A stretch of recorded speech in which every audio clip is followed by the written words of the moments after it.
¿Qué tal? Buenas noches. Bienvenidos al último Salva a Todos. El 18 de julio de 1994 nos amanecimos con una historia para nosotros desconocida, para nosotros, en carne y hueso. Un atentado terrorista que nos partió en 100, 200, 1000 pedazos a cada uno de nosotros. Aquel 18 de julio descubrimos que no solamente había personas que habían perdido la vida, muchos heridos, familiares, toda una comunidad atravesada por esta locura, sino toda una sociedad, la nuestra, nuestra patria, que no tenía respuestas para lo que había pasado. Lamentablemente, el tiempo nos puso en lugares tan incómodos como en aquella explosión. 22 años después, no sabemos bien qué ha pasado. ¿Por qué? Ahí sí, es nuestra propia culpa.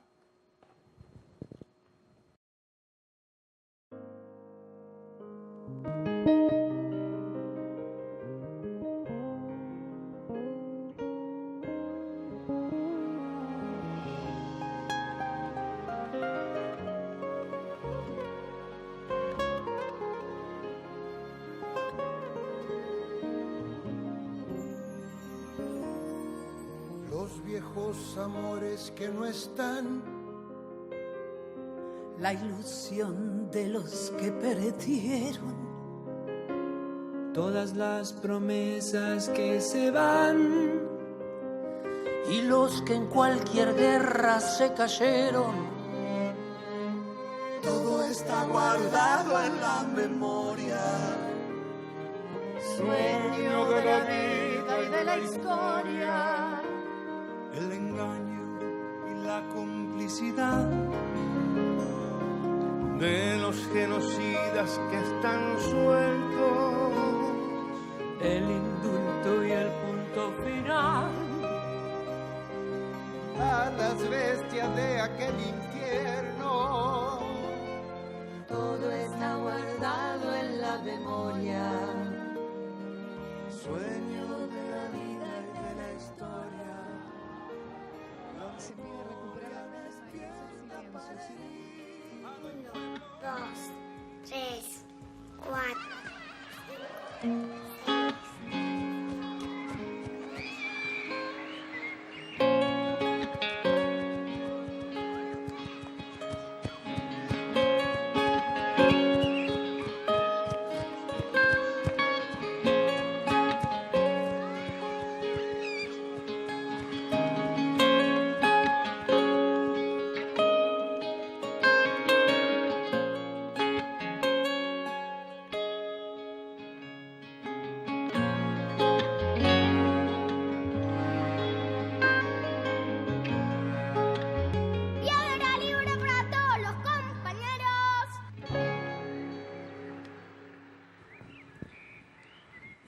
¿Qué tal, Diego Charny? Gracias por venir, ¿eh?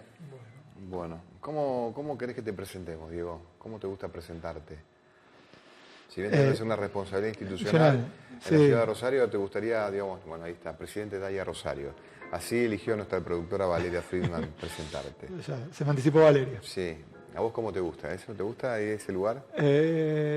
Esa y también como un ciudadano más de esta Argentina que pide que este crimen, como el resto de las tragedias en Argentina que están impunes, sean resueltas y esclarecidas.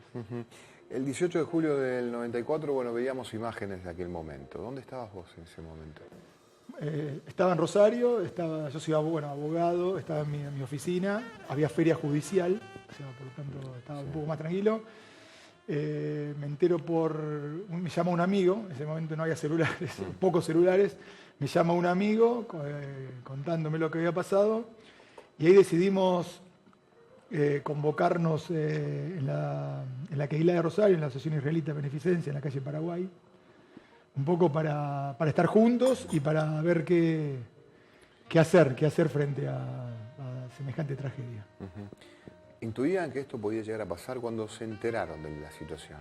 Antes de hacerse, digamos, antes de que aparezcan algunas respuestas mínimas, que había sido una explosión, aparentemente un atentado, ¿ustedes ya sabían que esto, de algún modo intuían que esto venía ¿Cómo finalmente después se pudo avanzar en la investigación?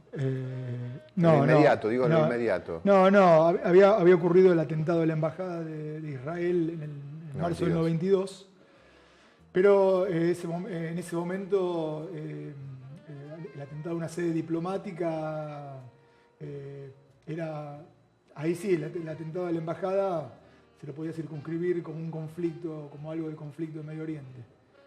Totalmente distinto de lo que ocurrió en la AMIA. Uh-huh. ¿Qué pasó en la AMIA, Diego? Y bueno, en la AMIA explotó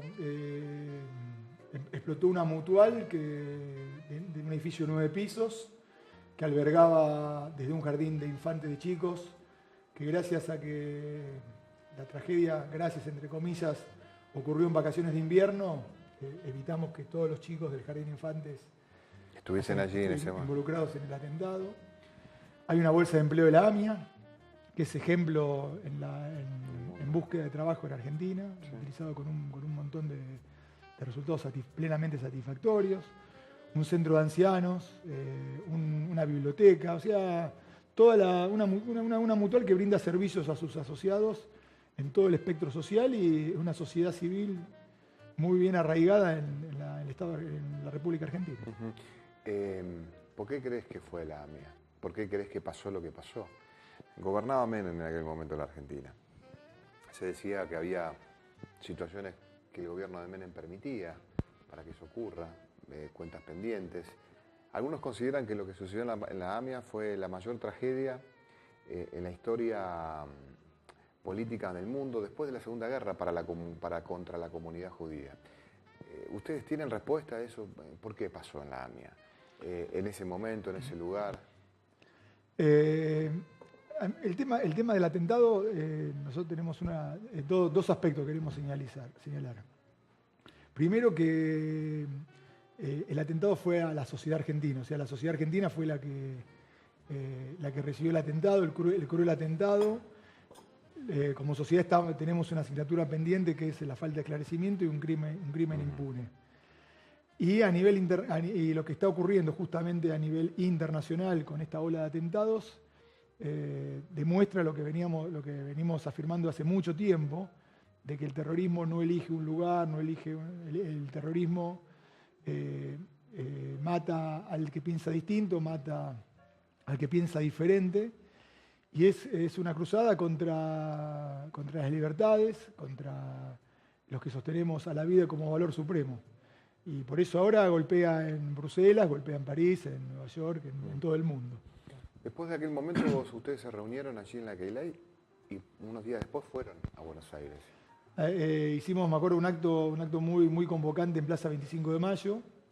No fue al otro día, o sea, el 19 de julio a la noche, una importante concentración en Plaza 25 de Mayo. Y ni bien terminó el acto, organizamos un grupo y nos fuimos ahí mismo a Buenos Aires a ponernos a disposición de la gente que estaba ahí trabajando en un estado de desolación terrible. Uh-huh. ¿Vos estuviste allí con tus manos? ¿Estuvieron levantando escombros también? Claro, se armaban grupos que duraban determinado periodo de tiempo de la búsqueda. Nosotros estábamos entre los escombros y cuando advertíamos algo que podía ser significativo, nos contactábamos. Había personas especializadas en el tema de remover escombros en tragedias, que lo informábamos a estas personas y estas personas continuaban con la tarea de rescate o de ayuda. Y paralelamente a la remoción de escombros que hicimos, se había formado a 2 cuadras en calle Ayacucho un comité de emergencia en la cual, que es otro momento imborrable que tengo de mi retina, ahí estaban los familiares de las víctimas. Ellos cada hora y media, en ese comité se informaba a la gente cómo se encontraba la gente que estaba ahí, y los familiares con una angustia exasperante escuchaban las noticias y bueno, el llanto de los familiares, la alegría de algunos cuando veían que el familiar que estaban buscando estaba con vida. Bueno, era una situación muy terriblemente tensa, muy tensa y muy desagradable. Uh-huh. ¿Vos crees que en aquel momento había connivencia del poder político en aquel momento, más allá de lo que ha sucedido después? El gobierno de Carlos Menem, su permisividad frente a algunas cuestiones. ¿Vos pensás que, digamos, políticamente hubo una responsabilidad sobre ese episodio?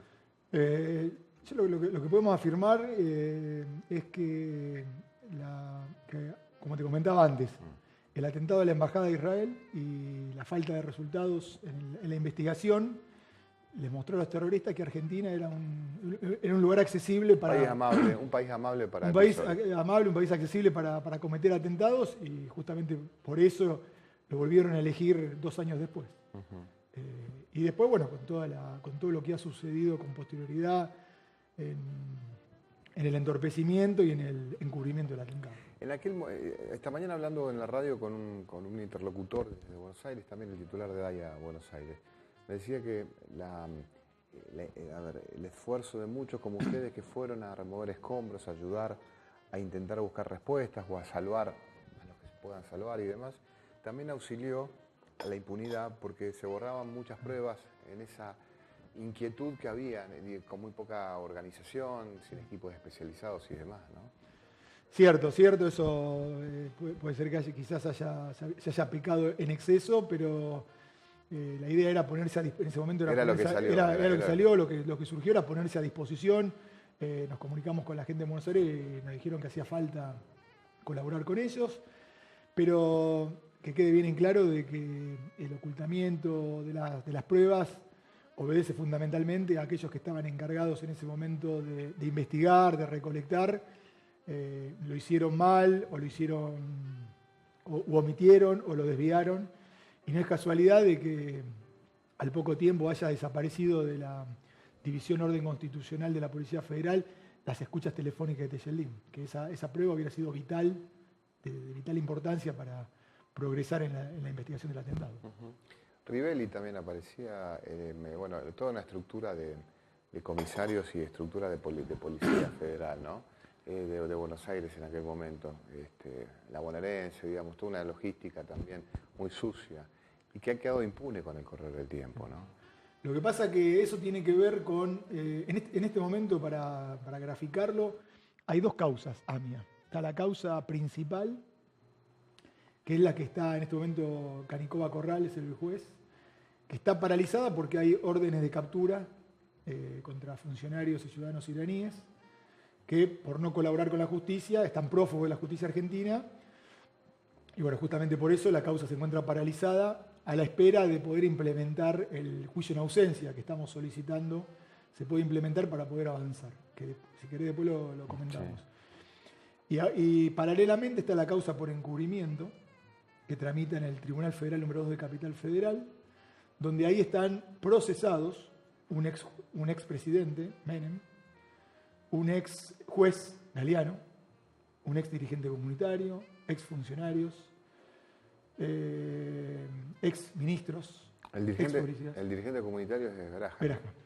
¿Cómo te cae a vos eso? Que Beraja haya estado enredado en el ocultamiento de información. Repito lo que transmitimos en el mensaje de hoy en el acto, de que los que están procesados por formar parte del tejido de encubrimiento del atentado reciban la condena que tengan que recibir por su accionar o su omisión. ¿Sabés qué hace Beraja ahora? ¿Dónde está? ¿Cómo es su vida? No tengo la menor idea. No tengo la menor idea. No, porque en aquel momento era un interlocutor permanente sobre esta tragedia también, ¿no? Y descubrir que detrás de su, entre comillas, estructura de acción había una intencionalidad de ocultamiento es... Claro.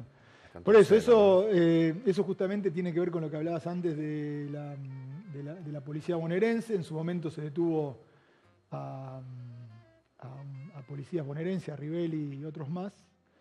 Y después la justicia determinó de que a cambio de una suma de dinero, Tejeldín cambió la declaración e involucró a estos policías. Después el Tribunal Federal número 3 de Capital en 2004 declaró nulo todo lo actuado por Galeano, dejó en libertad a estos policías y a raíz de un recurso que presentó la DAIA, la Corte le ordenó a las instancias inferiores continuar investigando a Tejeldín, porque Tejeldín está comprobado que tuvo en sus manos la camioneta, la Traffic, que explotó en la AMIA. Lo que no se puede saber todavía, justamente por todas estas irregularidades, a quién le entregó la camioneta y quién fue el que se inmoló en la AMIA. Diego, vivimos en una ciudad como Rosario que tiene 1 millón de habitantes y muchas entidades judías que todavía tienen sus pilotes de hormigón. ¿Falta mucho para sacarlos? Eso también lo mencionamos hoy en el acto, en el mensaje del acto. Hace 22 años que vivimos con simulacros de evacuación y con pilotes en nuestros edificios. ¿Lo siguen haciendo los simulacros? Y cada tanto sí, porque hay alertas, lamentablemente, en todo el mundo. En todo el mundo, entonces tenemos que ejercitar estos planes de evacuación. Pero paralelamente el mensaje que tenemos es que ante cada amenaza que recibimos respondemos con mayor concurrencia a nuestros templos, a nuestras entidades deportivas, con mayor ejercicio de la memoria, con mayor participación en los movimientos juveniles, o sea, respondemos con vida, con justicia y con mucha valentía. Pero no, falta mucho para eso. ¿Vos creés que en este país, para que un ciudadano como, digamos, cualquiera de nosotros no caminamos tranquilos, lamentablemente en Rosario, siendo de la religión que sea, siendo de la colectividad que sea, uno camina intranquilo por otras situaciones, pero ustedes con respecto a estos pilotes, a ese emblema de desprotección, que lo han tenido que hacer porque se han sentido desprotegidos en algún momento, no que pueden ser que te roben la billetera en la puerta de un club, digamos, ¿no? Sino cuestiones más graves. ¿Crees que falta mucho para eso? Ojalá pudiéramos decir de que falta muy poco y de que vamos a sacarlos, pero por ahora la realidad nos indica de que no. Le hemos buscado alternativas porque no queremos considerarla como un elemento que nos excluye, sino justamente nosotros aspiramos, que nos sentimos plenamente incluidos, como sociedad civil tenemos la mejor relación con el resto de la sociedad, con las autoridades, con los políticos. Mientras la alerta esté pendiente, van a seguir estando, pero mientras tanto vamos a seguir interactuando, vamos a seguir aportando desde nuestro sector para que cada uno desde su particularidad construyamos una sociedad plural, una fuerza plural mancomunada, cada uno de su diversidad, de su especificidad, pero cada uno aportando lo suyo para construir una sociedad más pluralista y también, por otro lado, para multiplicar nuestro esfuerzo como sociedad para que no solo el atentado al AMIA, sino que toda la Argentina tiene varias tragedias impunes y que entre todos los sectores reclamemos justicia para todos. La justicia ha sido cómplice también de mirar a otros costados, digamos, de tratar de enredarse también. Bueno, un juez procesado en el medio de la mugre que el país le ha demostrado como otro nuevo atentado, porque además de la explosión hubo otro atentado que es la impunidad y que se ha sostenido 22 años. La muerte de Nisman hace 1 año y pico ya, también enloda esa situación. Pareciera que vivimos en una coyuntura donde buscar transparencia frente a este episodio va a ser muy difícil. Un fiscal muerto, digamos, que no se sabe si era, digamos, si era incorruptible, si era parte de un asunto también difuso donde los servicios de inteligencia estaban involucrados, digamos, recursos que el Estado le entregaba a este fiscal, que aparentemente estaba... ¿Ustedes tienen una opinión sobre eso también desde la DAIA? Sí. O sea, primero de todo queremos ratificar y reivindicar la figura, el trabajo del fiscal Alberto Nisman, un trabajo invalorable que ha hecho en la investigación del atentado, el esfuerzo que le ha puesto al avance de la causa. Hoy toda esta identificación de los funcionarios y ciudadanos iraníes actualmente prófugos de la justicia se lo debemos exclusivamente a la tarea que realizó el doctor Nisman y su equipo de trabajo.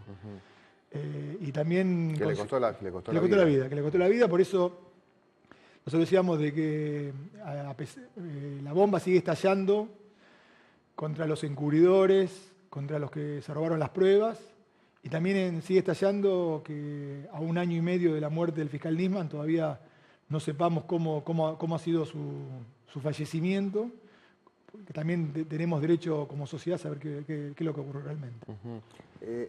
¿Vos vas a Israel habitualmente? He ido varias veces. Varias veces. ¿Cómo se ve desde allí, desde el corazón de Israel, esto que ha pasado en Argentina? Porque sabemos que, bueno, en aquel momento enviaron equipos para asistir, para aportar información, para también conducir su propia investigación. ¿Cómo se ve desde ese lugar? Bueno, Israel es un país que está desgraciadamente acostumbrado a convivir con episodios terroristas. Ha prestado siempre colaboración de todo punto de vista, ya sea logístico, educativo, comunicacional, no solo a Argentina, sino a todas las comunidades, a los países, ha hecho acuerdos de cooperación estratégica con un montón de países. Y bueno, Israel como un país, de entrada sostuvo el involucramiento que ha tenido Irán y grupos que trabajan bajo el amparo de Irán para ejercer este tipo de acciones. Y bueno, ya ha colaborado en forma permanente, pero bueno, como un actor protagónico en este conflicto, pero que también es importante destacar, no es solo un tema de Israel, no es solo un tema de Argentina, no es solo un tema de instituciones judías en la AMIA, sino que es un tema global, es un tema mundial, porque el terrorismo está afectando a todas las sociedades que pregonan por sociedades libres y por reivindicar a la vida como el valor supremo de la forma de convivir. David, vos me decías recién, lo decís con mucha naturalidad, y yo me pongo en la mirada del niño que se pregunta por qué pasan las cosas, ¿no? Que en Israel están acostumbrados a convivir con situaciones traumáticas del terrorismo internacional. ¿Por qué? Digamos, el tema es, ¿por qué el israelí, el judío, es tan hostigado, perseguido, acorralado y tiene que vivir con miedo en cualquier lugar del mundo, ¿no?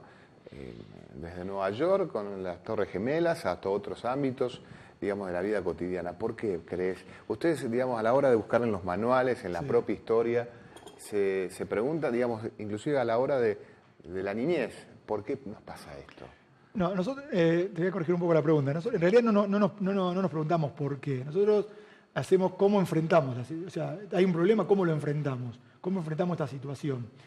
Y en el caso puntual tenemos que trazar una línea divisoria, la Segunda Guerra Mundial, el genocidio, la muerte de 6 millones de judíos, y a partir de ahí la importancia de que la comunidad judía tenga un Estado. O sea, a partir de eso se aceleraron, o sea, había un proceso emancipador del pueblo judío para lograr la independencia en lo que en ese momento era Palestina. Se creó el Estado de Israel y eso solucionó en parte este problema del miedo, porque una parte de lo que sufrió el pueblo judío en más de 2000 años de historia, se puede decir de que después de la guerra se tomó conciencia a nivel mundial y es una etapa que la podemos decir que está prácticamente superada.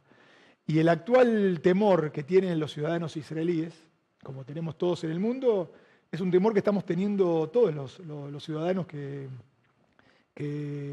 pensamos, que permitimos pensar diferente y que estamos sometidos a la intolerancia de estos grupos que pregonan solamente una verdad. Sí, que tienen ganas de matar también, ¿viste? No.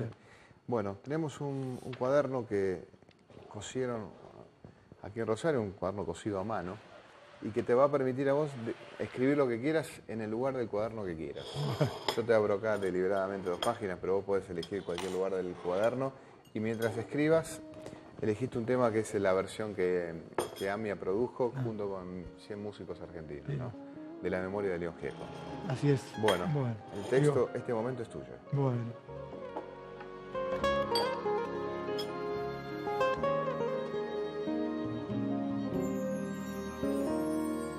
Los viejos amores que no están, la ilusión de los que perdieron, todas las promesas que se van y los que en cualquier guerra se cayeron. Todo está guardado en la memoria, sueño de la vida y de la historia. El felicidad de los genocidas que están sueltos.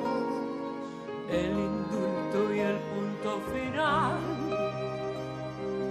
A las bestias de aquel infierno.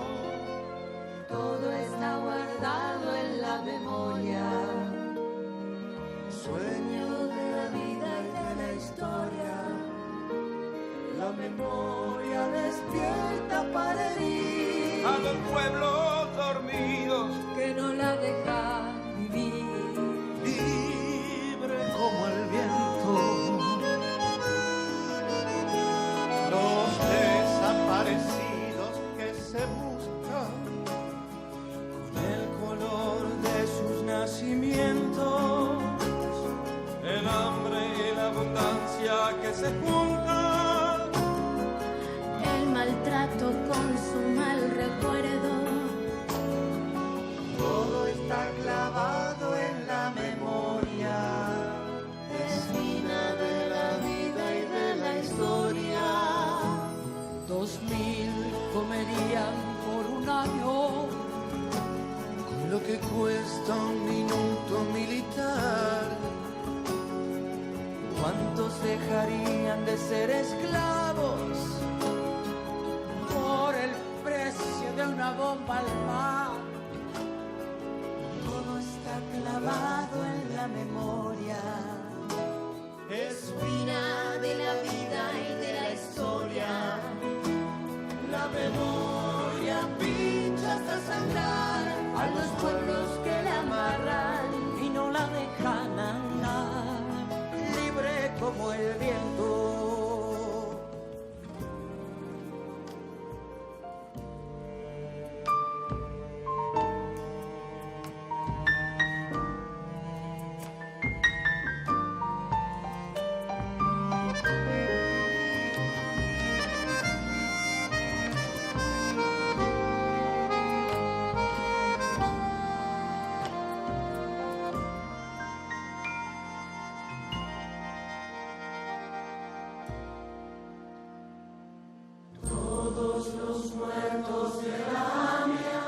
Bien, bueno. Me gustaría que leas, más allá del encabezado que nos dedicás, las palabras. Y con eso nos vamos. Bueno, a Roberto y su equipo, gracias por permitir este espacio de homenaje a las víctimas del atentado de la AMIA. Como parte de la sociedad, queremos renovar nuestro pedido de justicia, no solo para el caso AMIA, sino para todos los crímenes impunes que como sociedad en Argentina no debemos olvidar. Gracias, Diego, por venir. No, gracias a vos por venir. 2, Fírmamelo, 3, dale. 4. El último salva a todos.